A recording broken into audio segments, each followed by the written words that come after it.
안녕하세요. 오늘도 시청해주셔서 감사드리고요. 바로 사연 읽어보겠습니다. 여러분 안녕하세요. 저는 올해 환갑인 여자 구독자입니다. 아들 둘 키우고 남편 뒷바라지 하다 보니 어느새 이 나이가 되었네요. 농담 좀 보태자면 정말 밥만 차리다가 세월이 다 간 것 같습니다.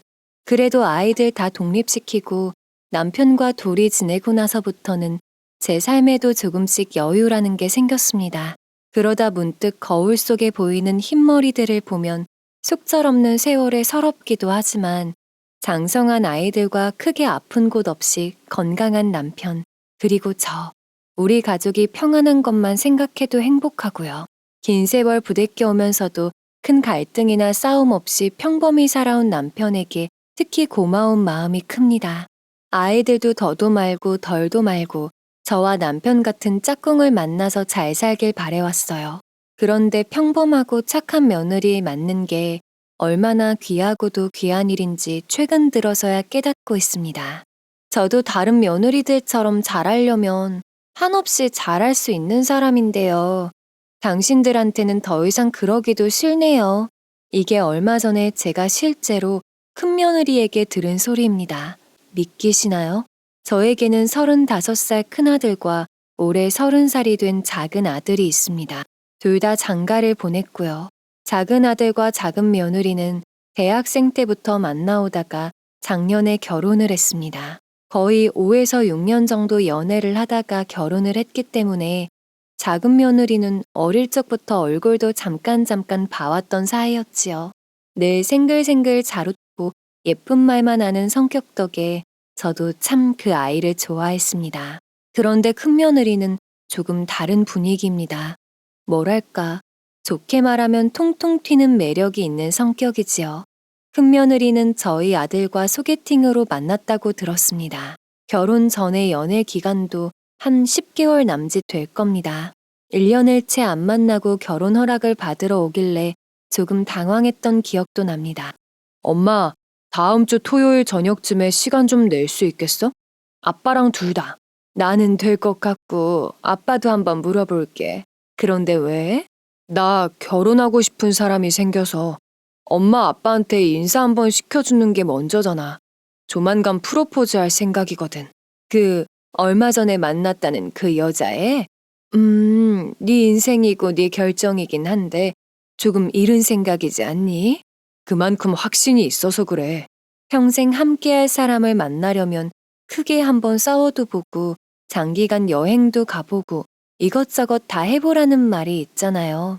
그런데 저희 큰아들은 그 1년도 안 되는 기간 동안 여행도 제대로 가본 적 없고 작은 언쟁조차 해본 적이 없다고 하더라고요. 큰아들은 작은아들에 비해서 저에게 사생활 이야기를 친구처럼 조잘조잘 잘해주는 편입니다. 그런데 어째 들으면 들을수록 기대가 아니라 걱정이 좀 되었던 기억이 납니다. 조금 더 만나보고 결정해도 늦지 않을 텐데 하고 타일로 봐도 사계절 가까이 봤으면 충분하다며 서로 알 거 다 알고 확신도 충분하다고 자신있게 대답하더군요. 싸워본 적이 없긴 하지만 그건 짧게 만나서가 아니라 서로 성격이 너무 잘 맞아서 그런 거니 걱정하지 말래요. 아들이 저렇게 자신있게 이야기하는데 거기다 대고 제가 더 조언할 필요는 없어 보였습니다. 그렇게 머지않아 며느리를 처음 만났을 당시 아들 녀석이 말했던 것처럼 인상도 참 좋고 밥 먹는 내내 생기발랄한 모습이 호감이긴 했습니다. 처음 만나는 어른 앞이라 부담스럽기도 하고 쑥스러움을 느낄 법도 한데 전혀 그런 티가 안 났습니다. 생글생글 말도 잘하고 특히 제 아들에게 정말 잘하던 모습이 기억이 납니다. 저희 남편도 꽤 마음에 들어하던 눈치였고요.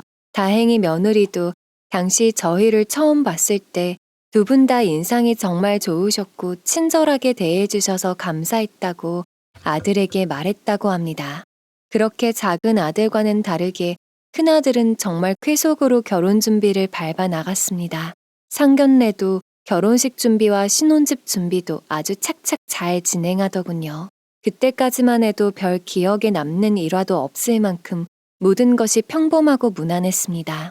큰아들네 신혼집은 저희 아파트와 같은 아파트에 단지만 다른 곳이었습니다. 저희 집은 2단지고 아들네 집은 1단지였지요. 조금 신기했던 게 원래 신혼집을 시댁 근처로 잡는 일은 거진다 시댁 쪽이 강력하게 원하거나 지원을 해줬다거나 육아 등의 이유로 어쩔 수 없이 오는 일이 많을 겁니다. 그런데 저희는 그런 상황이 모두 해당하지 않았습니다.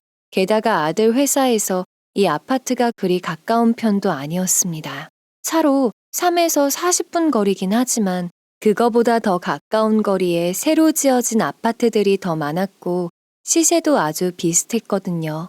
그런데도 지어진 지 15년이 넘어가는 이 아파트로 신혼집을 선택한 게 의아했습니다. 당연히 부모로서 반갑기도 반가웠지만요. 혹시라도 아들이 며느리 입장은 고려하지 않고 자기 원하는 대로 밀어붙인 건 아닐까 싶어서 걱정도 되더라고요. 그래서 넌지시 물어도 봤는데 더 신기했던 건 신혼집 결정에 있어서 강력하게 의견을 내세운 게 아들이 아니라 며느리였다는 점입니다. 당시엔 정말 의외였지만 기분이 좋았습니다. 사돈댁은 지방인지라 시부모님이라도 가까이 살고 싶다고 했다더라고요. 요즘 세상에 이런 말을 하는 며느리가 또 있을까 하는 생각도 했습니다.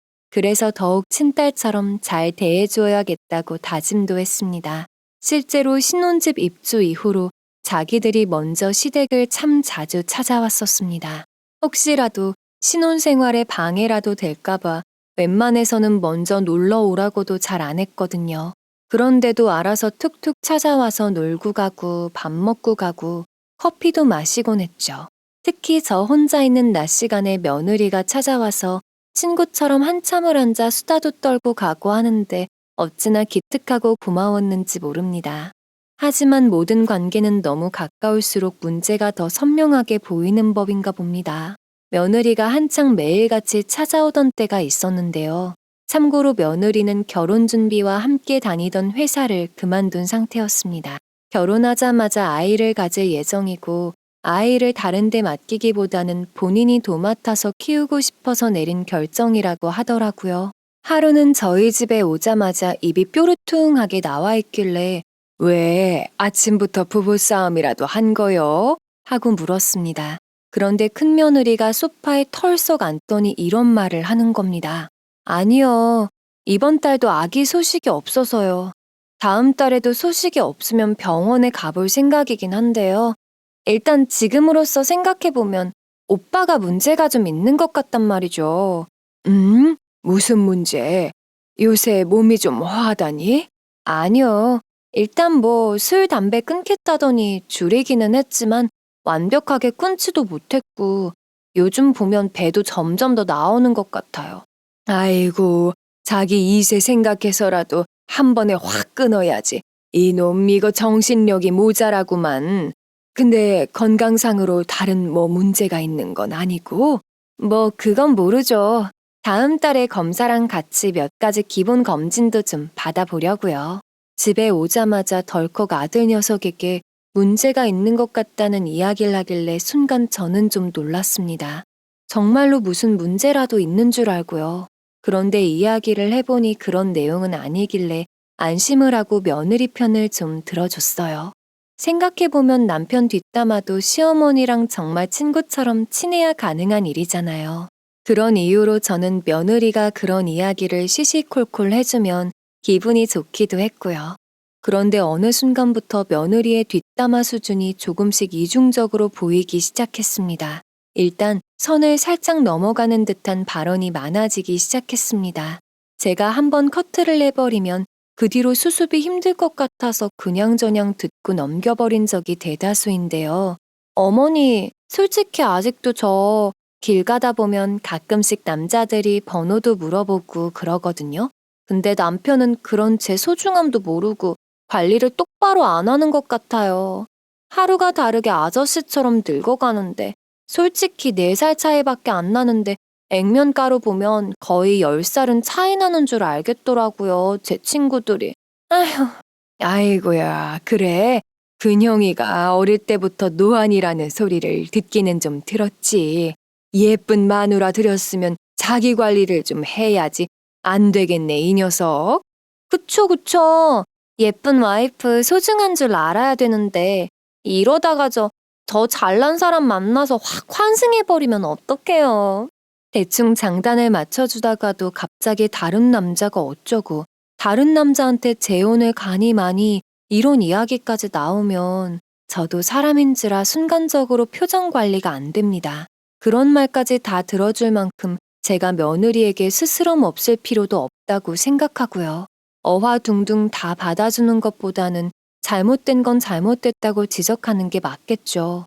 그런데 문제는 제가 그런 말은 좀 아니지 않느냐며 나름 정색을 하고 지적을 하면 며느리는 늘 그냥 웃고 넘어가 버린다는 겁니다. 말끝마다 아이 농담이죠 뭐가 입에 붙어 있어요. 능글능글하게 화제를 잘 넘기는 스타일입니다. 이런 점들이 저는 점점 거슬리기 시작했지만 우리나라가 워낙 고부관계에 예민한 나라다 보니 최대한 아낄 말은 아끼고 할 말은 하려고 나름 기회를 보고 있었지요.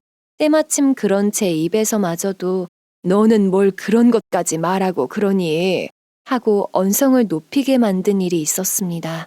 며느리는 저에게 미주알 고주알 친구처럼 다 말하는 것만큼 저한테도 미주알 고주알을 원하는 편입니다. 처음엔 그런 점들이 살가운 친구처럼 느껴져서 좋았어요. 그런데 어느 순간부터 며느리가 원하는 저의 세세한 정보들이 대부분 저와 남편의 건강이나 금전적인 정보들밖에 없다는 사실을 깨닫게 되었습니다. 어머니, 아버님 당뇨는 좀 어떠셔요, 요즘? 보험 같은 건 다 들어 놓으셨나? 요새 보험이 엄청 다양하잖아요. 같은 보험이라도 특약 같은 거 잘 보셔야 하는데. 특히 더 아프시기 전에 미리미리 받으시는 게 좋은 거 아시죠? 남편이 당뇨가 좀 있습니다. 가족력 때문이라 평생 식단도 관리해야 하고 약도 먹고 있죠. 먹는 것과 크게 결부가 되어 있는 문제라 가족들, 친척들은 물론이고 좀 가까운 지인이라면 모두 알고 있고 신경 써주는 부분입니다. 그래서 며느리의 말도 예전에는 그저 친부모 건강 챙기듯이 저희 건강을 염려해 주는 줄 알고 기특한 마음도 들었습니다. 그런데 어째 된 게 얘기를 하면 할수록 건강관리 그 자체보다는 보험, 노후 준비, 심지어 유산 이야기까지 입에 직접 올리고는 합니다.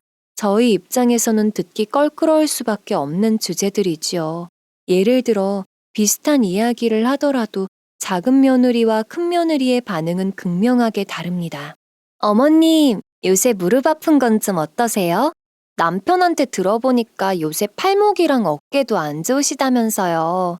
제가 저번 달에 보내드린 관절 영양제는 잘 챙겨 드시고 계세요?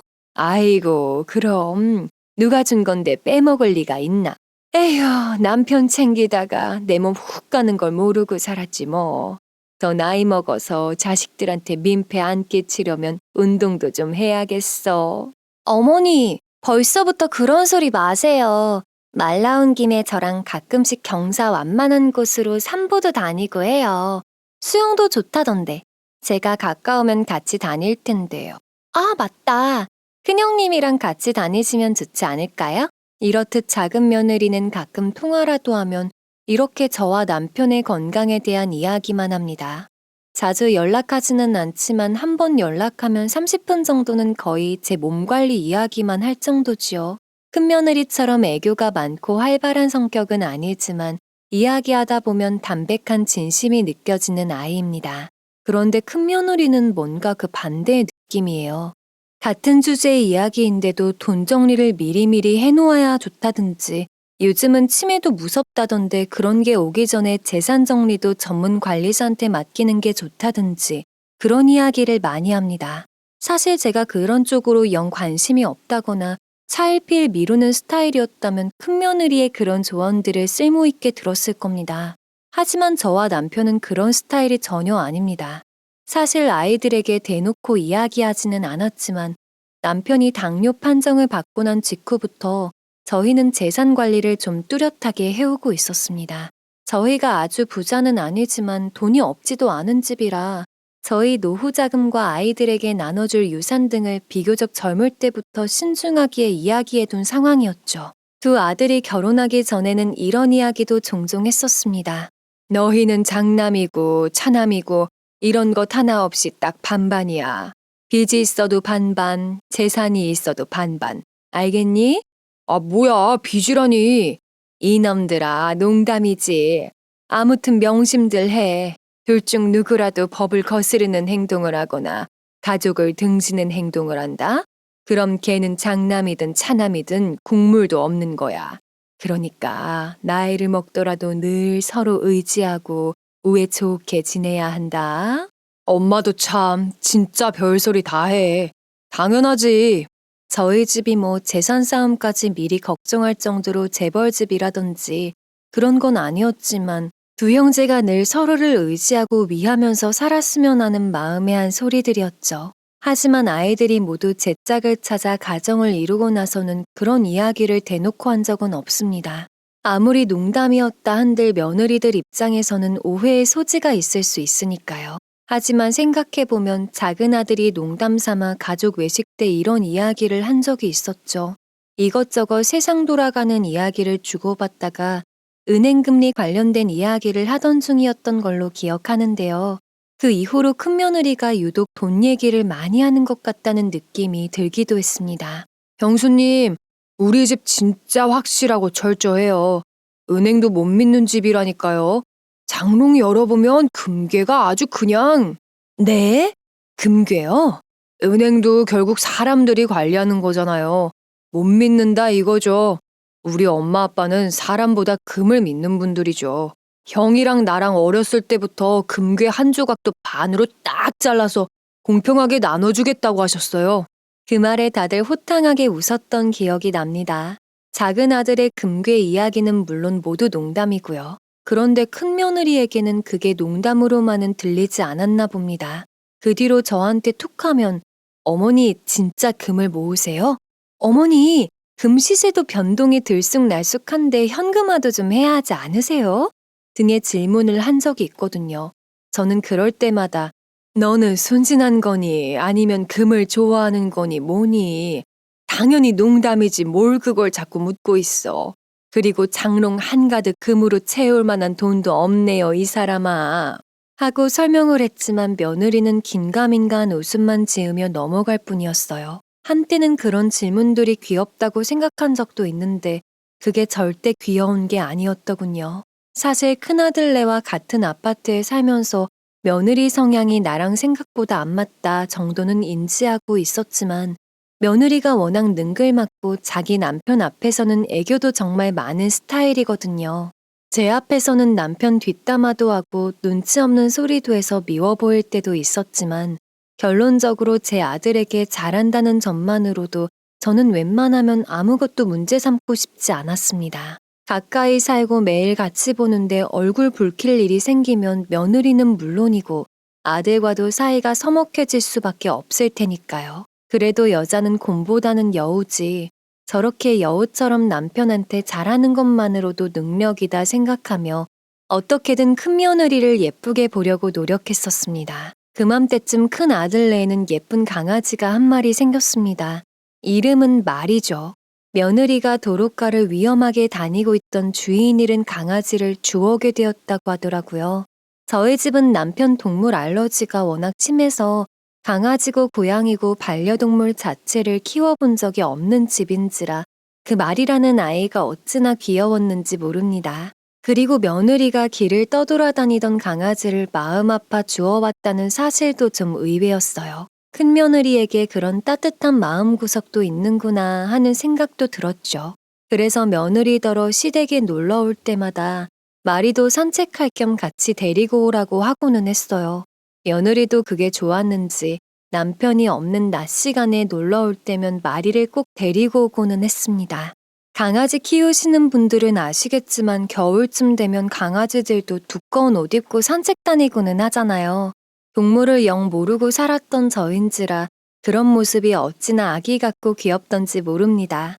거의 할미가 손주 아끼듯이 아꼈던 것 같아요. 게다가 등에다가 딸랑딸랑 무언가 달고 있길래 이건 뭐냐고 물어보니 배변 봉투가 담긴 똥봉지 가방이라고 하대요. 아파트 앞 놀이터라도 가면 신이 나서 이리저리 뛰어다니는데 그 모습만 봐도 기분이 좋아지는 걸 보니 큰아들 집에 들어온 강아지는 저에게도 큰 선물이나 다름없었습니다. 그런데 이 귀여운 강아지가 저에게 머지않아 복병이 될 줄은 생각도 못했네요. 마리아, 할머니한테 가봐. 며느리는 저희 집에 놀러 올 때마다 마리를 데리고 왔습니다. 그런데 여러분들한테도 말씀드렸다시피 남편이 강아지랑 고양이 털 알러지가 심합니다. 그래서 며느리가 마리를 데리고 오더라도 거실에서만 잠깐 데리고 놀고 웬만하면 밖에 같이 산책을 나가는 편입니다. 다녀와서는 거실 환기 싹 해놓고 바닥 청소까지 해두고요. 그러는 이유를 며느리도 잘 알고 있는데 어느 순간부터 자꾸 마리를 안방으로 보내려고 하더라고요. 제가 잠깐 옷이라도 갈아입으려고 안방에 들어가면 꼭 마리를 불러서 제 방에 들어오게끔 만듭니다. 그럼 강아지가 가만히 들어왔다가 나가기만 할까요? 들어오자마자 침대에 뛰어 올라서 이리 뛰고 저리 뛰고 난리도 아닙니다. 그렇게 되면 저녁에 남편이 귀가하자마자 기침하고 눈 벌게지고 난리가 나거든요. 마리는 거실에만 있게 내비둬. 네 시아버지 어제 밤새도록 기침하고 콧물 흘리고 난리도 아니었어. 안방문은 계속 닫아둬야겠어. 마리가 할머니랑 잠시도 떨어지기 싫다는데 어떡해요. 그리고 마리는 뛰어노는 걸 좋아해서 집에서도 이리저리 못 돌아다니면 스트레스 받아요. 그러던 와중에 작은 일도 하나 터졌습니다. 며느리가 아파트 입주민들끼리 이용하는 인터넷 카페에서 유명해진 겁니다. 다른 일도 아니고 개똥 방치 때문에요. 저는 입주민 카페를 전혀 이용하지 않아서 몰랐는데 큰아들이 그 게시물을 발견했나 봅니다. 아드네와 같은 동 같은 라인에 사는 걸로 추정되는 사람이 120동에 16층 사시는 견주분 보세요라는 제목으로 글을 올렸는데 아들이 사는 층에는 아들네 말고는 강아지 키우는 집이 없거든요. 내용을 읽어보니 가관이었습니다. 목줄도 똑바로 안 매고 다니고 강아지가 애들한테 달려드는데 막을 생각도 없고 보도블럭에 강아지가 볼일을 봤는데 뒤처리도 똑바로 안 하고 가는 걸 수십 번이나 봤다는 겁니다. 그 일로 아들과 며느리가 몇 번이고 싸운 것 같았습니다. 아들도 하도 싸우다가 지쳐서 저한테 말이 조금 새어나온 것 같았고요. 며느리가 약속이 있어서 큰아들 혼자서 집에 밥을 먹으러 온 날이 있었는데 이런 말을 했습니다. 엄마, 아빠, 괜히 신경 쓰일까봐 말 안 하려고 했는데 당분간 말이 좀 엄마가 맡아줄 수 있냐고 부탁하려다 보니 말을 할 수밖에 없게 됐네. 마리는 갑자기 왜? 나는 괜찮은데 너희 아빠가 알러지가 심하잖니. 그래서 24시간 내내 이 집에 놔두기는 좀 그런데. 아니, 와이프가 사실 마리를 길에서 주워왔다고 했잖아. 근데 품종도 그렇고 데리고 왔을 때 상태도 그렇고 아무리 봐도 길에 있던 개가 아닌 것 같은 거야. 그리고 내가 카드 내역을 잘 확인 안 하는데 지난달 카드 내역을 우연히 봤더니 요 앞에 사거리 분양샵에서 긁힌 내역도 있더라고. 아, 그래. 강아지 키우고 싶은데 사서 키운다고 하면 너가 뭐라 할까봐 숨겼나 보지 뭐. 그런 걸로 뭘 싸우고 그래. 네가 이해를 좀 해줘, 그런 거는. 뭐 그걸로 싸운 건 아니야. 그건 아닌데 아무튼 내가 조금 있으면 출장 가잖아. 그때 와이프 혼자서 마리 보면 진짜 엉망으로 하고 다닐 것 같아서 집도 엉망으로 할 게 뻔하고 바깥에서도 입주민들한테 그런 소리 듣고 다닐 거 생각하니까 신경이 쓰이네. 그런 이야기를 듣고 나니 신경이 쓰였습니다. 그래서 남편, 큰아들 셋이서 이야기한 끝에 남편 알러지 때문에 집에 들이기는 어렵고 제가 자주 큰아들 집에 방문하기로 얘기가 됐어요. 그런데 이상했던 건 며느리가 이 이야기를 듣고 그것보다는 자기가 시댁에 가게 해달라고 했다는 겁니다. 집 정리가 안 돼서 그렇다는데 제가 그 집을 한두 번 가본 것도 아니고 게다가 시아버지 알러지도 있는데 왜 굳이 쓸데없는 고집을 부리는 건지 이해가 잘 되지를 않았습니다. 하지만 그 이유가 큰아들이 출장을 떠난 지 3일째 되던 날 금세 밝혀지고 말았습니다. 그날은 제가 미용실에 예약을 했던 날이었습니다. 반려견 입장이 안 되는 미용실인지라 며느리가 따라가지는 못하고 저희 집에서 강아지랑 같이 놀고 있겠다고 하더라고요. 그래서 알겠다고 하고 미용실에 다녀왔어요. 원래는 파마도 하고 길이도 좀 자를 생각이었는데 어쩌다 보니 커트만 하고 빨리 돌아오게 되었습니다. 그래서 집에서 나온 지 거의 1시간도 되지 않아 예정보다 일찍 집에 돌아오게 되었는데 거실에 며느리가 보이지 않았습니다. 그 당시 어딜 갔나 싶었는데 안방 구석에서 중얼중얼하는 소리가 들리는 겁니다. 어라, 왜 안 보이지? 제가 들어오는 소리를 못 들었는지 며느리는 짜증이 섞인 목소리로 뭐라 중얼거리며 부시럭대고 있었습니다. 다른 데도 아니고 안방에서 뭘 하나 싶어 문을 달칵 열었습니다. 그런데 안방의 장롱문이 모두 활짝 열려져 있고 그 안에 있던 남편 옷과 제 옷들이 무슨 도둑이라도 든 것처럼 다 꺼내져 있는 겁니다. 한마디로 난장판이었습니다. 안방문을 등진 채로 제가 들어온 줄도 모르고 제 속옷 서랍까지 마구잡이로 뒤지고 있던 며느리에게 저는 물었습니다. 지금 뭐 하는 거니? 제 말을 듣자마자 며느리는 거의 경기를 하듯 놀라서 뒤로 나자빠지더군요. 그와 동시에 며느리의 손에 있던 뭔가가 제 발 근처로 날아와 툭 떨어졌습니다. 강아지 똥봉지더군요. 저는 의심 가득한 표정으로 며느리를 바라보며 발 앞에 떨어진 똥봉지를 주워주려고 허리를 숙였습니다. 그런데 그 순간 며느리가 소리를 꽥 지르며 저를 막아서는 겁니다. 어머니, 제가 주울게요, 제가. 그러는 동안 이미 제 손에는 강아지 똥봉지가 들려 있었습니다. 그런데 느낌이 이상한 겁니다. 원래는 속에 배변 봉투만 들어있어서 가벼워야 하거든요. 그런데 그 작은 물건이 이상하리만치 묵직한 겁니다. 안 그래도 요상스러운 이 상황에 요상스러운 물건까지 손에 잡히고 나니 저는 이걸 열어봐야겠다는 생각이 딱 들었습니다.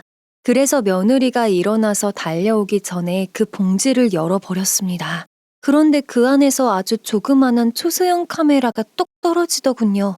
제 손에 카메라가 들리자마자 며느리는 순간 뭐라도 된 것 같은 절망적인 표정을 지었습니다. 표정이 꼭 망했다라고 말하는 듯한 표정이었죠. 이 카메라가 뭔지 제가 알아내야겠다는 생각도 들었고 저는 며느리에게 이 상황에 대해서 알아듣게 설명할 것 아니면 당장 나가라고 말했습니다. 그랬더니 며느리가 점점 이해 안 되는 행동을 하기 시작했습니다. 다 설명드릴게요, 다. 근데 일단 그 카메라부터 좀 돌려주시면.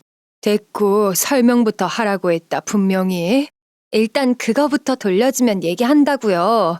그 말과 함께 며느리는 저에게 와다다 걸어오더니 막무가내로 제 손에 카메라를 뺏으려고 했습니다. 그 광기 어린 눈빛과 힘은 또 어찌나 세던지요. 거의 육탄전이나 다름없었습니다. 그 순간만큼은 제가 시어머니인지 동네 아줌마인지도 분간을 못하는 것 같았습니다. 결국 제가 정신 차리라며 소리를 꽥 질렀고 그제서야 며느리는 몇 걸음 주춤하더니 당황한 듯 외투도 챙길 새도 없이 집 밖으로 나가버리더군요. 정말 당황스러운 순간이었습니다. 저는 곧바로 아들에게 전화를 걸었고 정말 급한 일이니 회사에서 나올 수 있으면 당장 집으로 와보라고 말했습니다. 심각한 저의 말투에 아들은 정오까지만 일을 하고 반차를 내고 오겠다고 하더군요. 아들을 기다리는 그 1시간 남짓이 얼마나 괴로웠는지 모릅니다. 사람의 상상에는 끝이 없으니까요. 머지않아 아들이 도착했고 저는 손에 땀이 나도록 움켜쥐고 있던 카메라를 내밀며 이전 상황을 설명했습니다. 이상했던 점은 제가 이 카메라가 며느리로부터 나왔고 강아지 똥봉지 안에 숨겨져 있었다고 말했던 순간부터 아들의 표정이 심각하게 구겨졌다는 점입니다. 뭔가 많은 생각이 스치는 듯한 표정이었지요. 그래, 뭔가 있긴 있을 줄 알았어. 이리 줘봐요, 내가 지금 틀어볼게. 그래, 이 조그만한 걸 내가 어떻게 틀 수 있는지도 몰라서 갖고만 있었다. 게다가 며느리가 아주 눈이 돌아서는 이걸 뺏으려고 난리를 치더라고. 아들은 한숨을 푹 쉬며 저에게 카메라를 건네받았고 자기가 들고 온 서류 가방 속 노트북을 꺼냈습니다. 거기에 무슨 선을 연결했더니 카메라 속의 영상들이 그제서야 컴퓨터 화면에 나오기 시작했죠. 화면 속에는 10월 며칠, 11월 며칠 등 날짜가 수두룩하게 적힌 파일들이 무수하게 뜨기 시작했습니다. 아들이 마우스로 그 파일들을 하나하나씩 눌러보는데 마우스를 잡고 있는 손이 심하게 떨리는 걸 보았습니다. 아들 역시 저처럼 많은 것들이 불안했던 거겠죠. 영상을 하나 둘씩 열어보는데 10개, 20개를 넘어 30몇 개의 영상을 전부 틀 때마다 이상하게도 모두 저희 집안의 모습뿐이었습니다. 아들네 집이나 야외에서 찍힌 영상은 단 하나도 없더군요. 결국 저희 집을 촬영하기 위해 강아지 등에다 숨겼던 카메라가 맞다는 뜻이었습니다. 소름이 쫙 끼쳤어요. 우리 집에 아무도 모르는 꿀단지라도 숨겨놓은 건가? 도대체 뭘 보기 위해 이런 짓을 혼자 꾸몄는지 감이 안 잡혔습니다. 그런데 영상들을 유심히 보고 또 보다 보니 점점 감이 잡히는 구석이 하나 있었는데요. 엄마, 지금 이 영상들이 대부분 안방을 노리고 있는 것 같지 않아? 이 집 내부 중에서도 안방만 나오는 영상이 제일 많은 것 같아. 엄마 생각은 어때? 그래, 내가 봐도 그렇네. 도대체 시부모 잠자는 방을 왜 이렇게까지 찍어둔 걸까? 의아한 대화를 나누고 있던 그때 영상 속에 며느리의 목소리가 담긴 부분이 나왔습니다. 며느리는 자기 혼자 있는 순간이 되면 혼잣말도 참 많이 하고 욕도 참 시원하게 하더군요. 말끝마다 입에 담을 수 없는 말들을 내뱉곤 했죠. 게다가 거칠게 카메라를 끄거나 켜는 모습이 담겨 있기도 했습니다. 그 많은 혼잣말 중 저와 아들의 귀에 꽂혀버린 한마디가 있었습니다. 아, 진짜. 그 많은 금덩어리를 어디다 숨겨놨다는 거야. 이 시까지 했는데 알고 보면 없는 거 아니야? 아, 짜증나. 그렇습니다. 며느리는 얼마 전 제 작은 아들이 농담처럼 말했던 금괴의 행방을 찾고 있었던 겁니다. 저한테도 그렇게 물어대더니 진짜 저희 집 어딘가에 금이 한가득 숨겨져 있었다고 믿었던 겁니다. 저한테 물을 때도 정말 믿는 눈치길래 순진한 건가 귀여운 건가 싶었는데 이렇게 카메라까지 숨겨가지고 들이닥쳤다고 생각하니 며느리라는 사람 자체가 징그럽게 느껴졌습니다. 존재하지도 않는 금괴를 왜 찾는 거며 그걸 찾으면 훔치기라도 하겠다는 건지 정말 할 말이 없더군요. 아들의 표정 역시 가관이었습니다. 정말 못 볼 걸 봤다는 표정이더라고요. 당장 며느리에게 전화를 걸려고 하길래 저는 아들을 막아섰습니다. 제가 전화를 해보는 게 더 정확할 것 같다고 말했어요. 그랬더니 아들도 수긍을 하더군요. 저는 잠깐의 고민 후 며느리에게 전화를 걸었습니다. 첫 번째 전화는 받지를 않더군요. 한 통 더 걸었더니 수화음이 한참 간 뒤에야 느지막이 전화를 받았습니다. 받아놓고서도 아무 말은 없더군요. 저는 먼저 숨을 가다듬고 평온한 듯 말투를 꾸며서 먼저 말을 냈습니다. 며느라, 윗옷도 안 입고 나갔던데 지금은 진정이 좀 됐니? 네. 지금이라도 솔직하게 털어놓으면 다 눈 감고 이해해 줄 테니 말해보렴. 이게 다 어떻게 된 일이니? 네. 저도 그렇게 나오고 나서 집에 오자마자 생각을 좀 해봤는데요. 이제 솔직하게 말씀드릴게요. 오늘 보신 모든 광경 다 남편이 시켜서 일어난 일이에요. 여러분들도 아셨겠지만 그 통화는 스피커폰으로 걸었던 전화입니다. 그렇기 때문에 며느리가 하던 말을 큰아들 역시 옆에서 다 듣고 있었고요.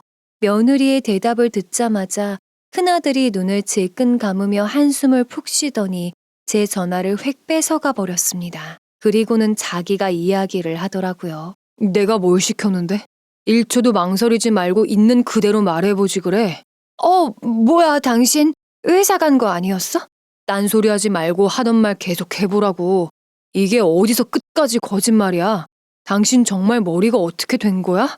며느리는 당황했는지 아들이 고함을 빽 지르자마자 전화를 바로 끊어버리더군요. 재차 걸었지만 더 이상 전화를 받지 않았습니다. 아들은 흥분을 했는지 당장 집으로 가봐야겠다고 하더군요. 이대로 혼자 보내버리면 무슨 일이라도 터질 것 같아 걱정이 되었습니다.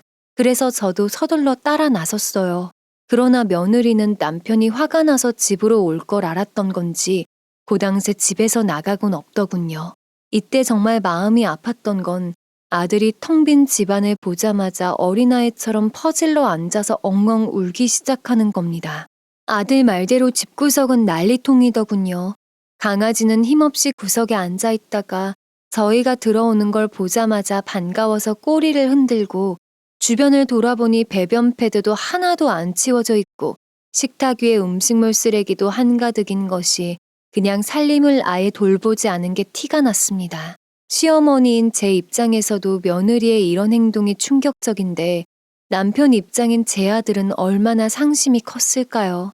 그렇게 한참을 꺼이꺼이 울던 아들은 저를 올려다보며 내가 사람을 잘못 본 것 같다. 고 이야기했습니다. 그간 혼자서 알아봤더니 강아지를 동네 분양샵에서 사온 게 맞았다고 하더군요. 그 사실을 알고 나서 아들이 며느리에게 왜 거짓말까지 하면서 강아지를 데리고 왔냐고 하니 자기가 알아서 케어할 테니 신경 쓰지 말라고 했답니다. 그래 놓고서는 집안을 저꼴로 만들어 놓고 동네 사람들한테도 별의별 소리 다 들어가면서 민폐를 끼치고 다녔던 거죠. 그래서 최소한의 집안일이나 강아지 케어도 이제껏 아들이 다 해왔었다고 합니다. 하지만 하루라도 바빠서 야근을 하고 오면 집은 난장판이 되어 있었다고 합니다. 이런 이야기를 듣는데 화가 치솟아서 어쩔 줄을 모르겠더라고요. 저는 일단 아들의 감정부터 추스려줘야 할 것 같아서 이야기를 좀 들어주다가 안방에 가서 눈이라도 좀 붙이라고 했습니다. 아들이 자는 동안 저는 어지러운 집구석을 하나하나씩 치웠습니다. 주방 청소하고 거실만 청소했는데도 하루가 다 가더군요. 어느새 해가 졌고 저는 남편이 돌아올 시간이 다 되어서 집으로 가보려는데 남편에게서 전화가 왔습니다. 회사 동료랑 술 한잔하고 들어올 테니 저녁은 먼저 먹으라고 하더군요. 잘 됐다 싶어서 아들을 깨워 오랜만에 둘이서 외식이라도 나가자고 했어요. 아들은 밥 생각이 전혀 없다고 했지만 이럴수록 든든하게 먹고 해야 머리도 맑아지는 거라고 가라앉아 있지 말고 얼른 나가자고 했습니다. 그렇게 저에게 끌려 나오듯 아들은 엉거주춤 저를 따라 나섰고 저희는 아파트 단지에서 5분 남짓 벗어나면 보이는 작은 시내로 향했습니다. 거기에 평소 저희 가족이 외식하러 자주 가던 고깃집이 하나 있거든요. 그런데 그 식당을 향하는 길목에 위치한 호프집 창가에 익숙한 실루엣이 언뜻 보였습니다. 하도 머리가 휘청휘청거려서 한 번에 알아보지는 못했는데요. 바로 며느리였습니다. 고당새 어딜 나갔나 했더니 동네 호프집에 앉아서 술이 떡이 되도록 취해 있더군요. 이를 어떻게 해야 잠깐 고민했지만 다행히 아들은 며느리를 보지 못한 모양이었습니다. 어차피 저렇게 취해 있는 마당에 정상적인 대화도 불가능할 것이고 저는 웬만하면 모른 채 그 길목을 빠르게 지나치려고 했습니다. 그런데 며느리는 취한 와중에 창밖을 지나가는 저희를 본 모양입니다. 갑자기 호프집의 입구문이 딸랑 소리를 내며 열리더니 며느리가 휘청거리며 나오는 겁니다. 야! 지 혼자 술이 잔뜩 취하긴 했지만 그때 시간이 저녁 8시에서 9시도 안 된 시간대였습니다. 당시 길거리에 있던 동네 사람들이 동시에 놀라서 며느리를 쳐다볼 정도로 큰 목소리였죠. 옆에 있던 제가 시어머니인 건 안중에도 없는 모양이었습니다. 그 소리에 당연히 저희 아들도 며느리를 보게 되었고 술에 쩔어있는 모습에 기가 막혀 하더군요. 일행이 누군가 했는데 며느리가 앉아있던 테이블을 보니 일행도 없었습니다. 잔도 하나뿐이었고요. 자기도 나름 괴로웠는지 혼자 대짜로 먹고 흠뻑 취한 모양이었습니다. 뭐? 야? 참나. 야, 너야말로 뭘 잘했다고 벌써부터 고주망태질이야. 나 진짜 별 억울해서 원. 내가 뭐 1,000원짜리 한 장 훔치기라도 했어. 뭘 했어? 어머니가 말씀해 보세요. 제가 뭐 종이 쪼가리 한 장 훔친 거 있냐고요. 미치겠네. 남편한테 거짓말까지 해가면서 CCTV용 강아지 몰래 사와서 시댁 들락날락 거린 것도 억울하니? 웃기고들 있네. 그냥 진짜 금이 있는지 궁금해서 확인만 하려고 한 건데 그게 뭐가 잘못됐는데. 그러게 어머니, 내가 평소에 물어봤을 때 곧대로 말해줬으면 이런 사달이 낫겠어요? 진짜 별 따지고 보면 그렇게 부자도 아니면서 있는 척들이야. 도대체 저희가 언제 지 앞에서 있는 척을 했는지 모르겠습니다. 지 혼자 착각하고 지 혼자 의심하고 지 혼자 확인하려고 들었던 며느리의 실상을 모두 알고 나니 정말 정내미가 다 떨어지더군요. 어디까지 바닥을 보여주나 싶어서 저는 잠자코 며느리의 실언을 듣고만 있었습니다. 술 먹으니 본심 한번 제대로 나오네. 계속 더 떠들어 보시지. 그러게 왜 있지도 않은 금을 있는 척들 했어? 껍데기밖에 없는 집 주제에 지금 나한테 시댁살이 시키러 두는 거야 뭐야? 내가 그런 거 확인할 목적이 없었으면 애초에 재미도 없는 시댁에 맨날 첫날 들락날락 했겠니? 머리가 있으면 생각들 좀 해보세요. 그 얘기와 동시에 며느리는 큰아들의 어깨를 강하게 밀어붙였습니다. 어찌나 강하게 밀쳤으면 아들의 어깨가 제 몸까지 닿아서 휘청거리게 만들 정도였죠. 저는 아들에게 더 달려들려는 며느리의 손을 낚아챘고 그와 동시에 반대편 손으로 며느리의 뺨을 갈겨버렸습니다. 누군가의 몸, 그것도 얼굴에 손을 올린 일은 제 인생 처음이었습니다. 고개가 획 돌아간 며느리는 이게 지금 무슨 짓이냐며 소리를 바락바락 지르며 주위에서 구경하던 사람들에게 경찰에 신고 좀 해달라고 난리를 치더군요. 하지만 저희 주위에 모여있던 사람들 중 한 명이 이렇게 말했습니다. 아까부터 지켜봤는데 들어보니 아가씨가 영 잘못한 문제 같은데요? 그리고 혹시 몰라서 내가 아까부터 찍어두고 있었는데 아가씨가 먼저 밀었잖아요. 아무도 며느리를 도와줄 생각은 없어 보였습니다. 그 분위기를 며느리도 읽었는지 사방팔방에 손가락질을 해가면서 파탄난 인성을 자랑하더군요. 그냥 한 인간의 밑바닥을 보는 기분이었습니다. 우리 아들이 저런 여자를 만나서 이제껏 결혼 생활을 해오고 있었다는 게 믿기지가 않더군요. 그날 이후로 큰아들은 이혼을 결심했습니다. 며느리는 당연히 그 이혼을 받아들일 수 없다며 생떼를 쓰기 시작했고요. 그 갈등이 체감상 한 달 이상은 지속됐던 걸로 기억합니다. 저희한테 티는 안 냈지만 그동안 마음고생을 얼마나 했는지 아들은 한 달 새에 체중이 5kg가 넘게 빠지기도 했습니다. 며느리의 입장은 이랬습니다. 자기가 현금 하나 훔친 것도 없고 바람을 핀 것도 아닌데 왜 이혼을 당해야 하냐는 건데요. 그걸 떠나서 사람이 사람한테 정내미가 떨어졌는데 이혼하지 못할 이유가 세상 천지에 어디 있겠습니까? 그래도 큰아들은 최대한 깔끔하고 뒤탈 없이 헤어지고자 며느리에게 협의 이혼을 하자며 설득을 해왔다고 들었습니다. 하지만 며느리는 들은 채도 하지 않았다고 하더군요. 그러던 중 큰아들의 마음속에 소송이라는 결심을 하게 한 일이 또 하나 생기고 말았는데요. 제가 여러분들께도 간간히 말씀드렸지만 작은 며느리가 참 티 안 나게 묵묵히 잘하는 성격입니다. 같은 아파트에 사는 큰 며느리에 비해 시댁에서 한참 멀리 사는데도 불구하고 멀리서도 시부모님, 친정부모님 양가 모두 살뜰하게 챙길 줄 알고 작은 아들에게도 정말 헌신하는 아이거든요. 그걸 저도 너무 잘 알고 있었고 또한 이번 일로 인해서 작은 며느리에 대한 고마움도 마음 깊이 느끼게 되었기 때문에 최근에 작은 선물을 하나 했습니다. 작은 며느리는 결혼하기 전부터 커피를 아주 좋아하고 커피 관련 자격증도 땄다고 들었는데요. 최근에 집 앞 작은 카페에서 파트타임으로 아르바이트를 시작했다고 하길래 집안일 때문에 정신 없을 텐데 좀 쉬지 그러냐고 물었더니 커피가 너무 좋고 사람들 대하는 일도 너무 재밌어요 하고 대답하더라고요. 그래서 얼마 전에 작은 아들 집 근처 상가에 자그마한 카페를 하나 열어줬습니다. 테이크아웃 전문점이라 평수도 얼마 안 돼요. 그런데도 작은 며느리는 너무 부담스러워서 받을 수 없다고 했지만 저는 임대료 내주는 게 그렇게 부담스러우면 나중에 가게 오픈하고 수입이 생기면 거기서 5%에서 10% 정도만 떼서 우리에게 용돈으로 다오 라고 말하며 카페를 열어주었네요. 그런데 큰 며느리는 그 정신없는 와중에도 작은 며느리 소식을 어찌저찌 들었는지 그동안 잠잠하던 저에게 갑자기 전화를 내서는 한 번 난리를 친 적이 있습니다. 진짜 해도 해도 정말 너무하네요. 맨날 집에 찾아가서 친구처럼 놀아준 건 걔가 아니라 저 아니에요? 왜 제가 아니라 그놈한테 자그마치 카페를 열어줘요? 저는 대답할 가치도 못 느껴서 전화를 끊어버렸습니다.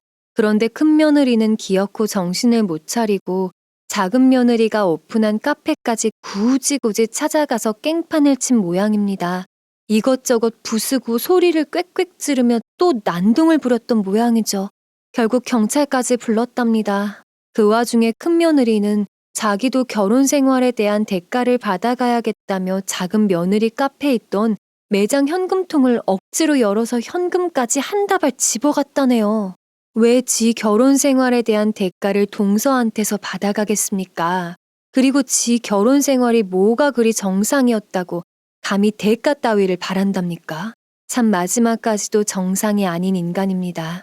그 말도 안 되는 일 때문에 작은 며느리는 며칠 문을 닫고 몸과 마음을 회복해야만 했고, 큰아들은 이 사건을 듣고 분노하며 이 여자와는 소송까지 가야겠다고 결심하더군요. 솔직히 엄마 되는 입장의 심정으로서는 좋은 게 좋은 거니 최대한 안전하고 빠르게 끝내라고 말해주고 싶었지만, 어디까지나 자기 인생이고 자기 선택이니 믿고 기다려 주어야겠지요. 대신에 제가 도움이 돼줄 만한 일이 생긴다면 앞뒤 안 가리고 도와줄 생각입니다. 다들 연말 연초의 분위기로 즐겁고 화목한 요즘, 저희 집은 이렇게 뒤숭숭하고 정신이 없는 상태네요. 하지만 되바라진 인성을 숨기고 친구인 척 저희 가족의 인생에 잠입해 있었던 인물이 곧 철저히 나무로 배제될 거라는 생각을 하면 안도감이 드는 요즘이기도 합니다. 모쪼록 제일 바라는 건 저희 아들이 더 이상 상처받지 않고 다시 앞날만 바라보며 살아갈 수 있는 순간이 빨리 왔으면 좋겠다는 겁니다. 저희 집 이야기는 여기까지네요. 다들 추운 겨울 몸 관리 잘하시고 화목하고 따뜻한 연말 되시길 바랍니다. 지금까지 긴 사연 들어주셔서 감사합니다. 여러분의 가정에는 평안만이 깃들길 바라면서 이만 마치겠습니다. 더 많은 이야기, 기막힌 사연을 듣길 원하신다면 구독과 좋아요, 알림 설정으로 부탁드립니다.